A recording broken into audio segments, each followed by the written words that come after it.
10-44 വർഷമൊക്കെ ഒരൊറ്റ മുന്നണിയിൽ നിൽക്കുകയും പെട്ടെന്നൊരു സുപ്രഭാതത്തിൽ ഇത് ലാഭകരമല്ല എന്ന് കാണുമ്പോൾ കേരള കോൺഗ്രസ് എം ഒക്കെ കണ്ടാണ് ഒരു സുപ്രഭാതത്തിൽ അവരെടുത്തിയാടി നേരെ LDF-ലേക്ക് പോകുന്നു. ആ ഒരു 6 മാസം മുന്നേ വരെ കേരളത്തിൽ ഏറ്റവും കൂടുതൽ ചർച്ച ചെയ്യപ്പെട്ടിരുന്ന മാണിയുടെ കോഴയും കോഴ വഴി മാണിയും എന്നൊക്കെയുള്ള വിഷയങ്ങളൊക്കെ പറഞ്ഞു. നോട്ടിൽ നിന്ന് യന്ത്രമുണ്ട് എന്ന് പറയുന്നു മാണിയുടെ വീട്ടിൽ.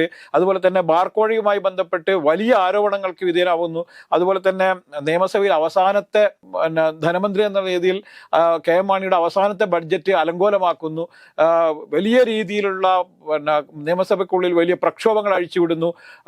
KM മാണിക്കെതിരെ വലിയ രീതിയിൽ സ്റ്റേറ്റിലാകമാനം വലിയ രീതിയിലുള്ള പ്രക്ഷോഭങ്ങൾ നടത്തിയ അതേ പാർട്ടി തന്നെ പിന്നീട് മാണി കോൺഗ്രസിനെയും ചേർത്തുകൊണ്ട് പഞ്ചായത്ത് തെരഞ്ഞെടുപ്പിൽ മത്സരിക്കുന്നു, നിയമസഭാ തെരഞ്ഞെടുപ്പിൽ മത്സരിക്കുന്നു, അദ്ദേഹത്തിന്റെ പാർട്ടിക്ക് ഒരു മന്ത്രിസ്ഥാനം നൽകുന്നു, ചീഫ് വിപ്പ് സ്ഥാനം നൽകുന്നു, പിന്നീട് ഒഴിവ് വന്ന രാജ്യസഭാ സീറ്റ് ജോസ് കെ മാണിക്ക് നൽകുന്നു.